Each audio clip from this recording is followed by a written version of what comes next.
Well, this is part 2 of the original Chestnut video.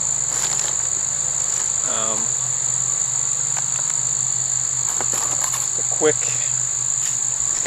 recap. What I was doing here was taking 3 to 5 gallon containers, laying in peat moss, and just layering in the chestnuts. As long as they didn't touch is what I was looking for, and they weren't moldy or bad.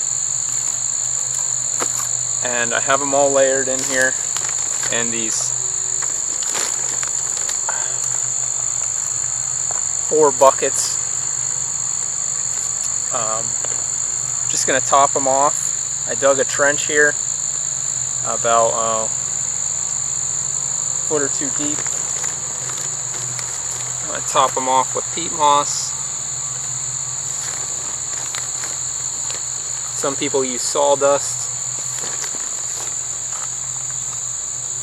I use peat moss because it's antifungal, and I've had the best luck with it, so I stick with what works.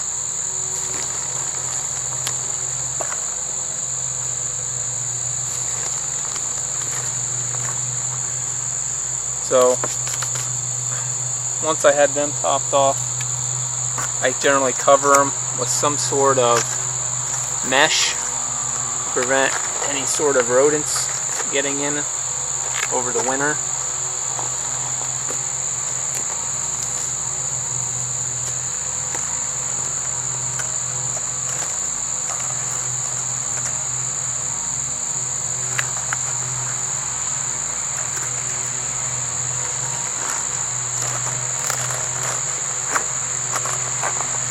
Window screens work well. If you wanted to just use, didn't have to use the buckets like I'm using, you could use 5 gallon buckets, containers, as long as it's well drained.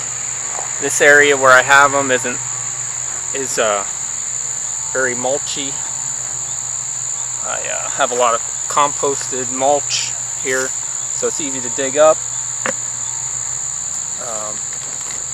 And then I'm just gonna protect them with this.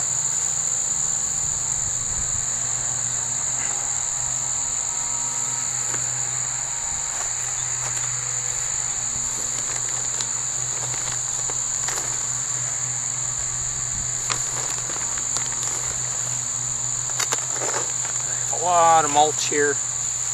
I'll just continue covering them. You want them covered. Buckets work well with lids on them, because come March or whatnot, when you want to check on them to see if they're forming tap roots yet, or it's getting that time of the year where you're thinking about taking them out, to see which ones you want to plant out, whether it's in pots or just in the field or in a nursery bed. They're easy. You pick them up, open the lid, see where they're at. They'll naturally start forming tap roots when they feel the temperature's getting warm enough, and that 3 months stratification period has made it through. So that's all I'm going to do. I layer it with mulch. I'll put more mulch in later just to make sure it's well covered and the rain doesn't wash it away. That's pretty much all there is to it. These that I have here, I'll mess around with, and I'll probably take a handful of peat moss, take a small hole. You don't have to, but I'm going to use it just so it has a little bit of leeway. It's a lot of clay soil here, so the taproot has a little bit wiggle room to start off with.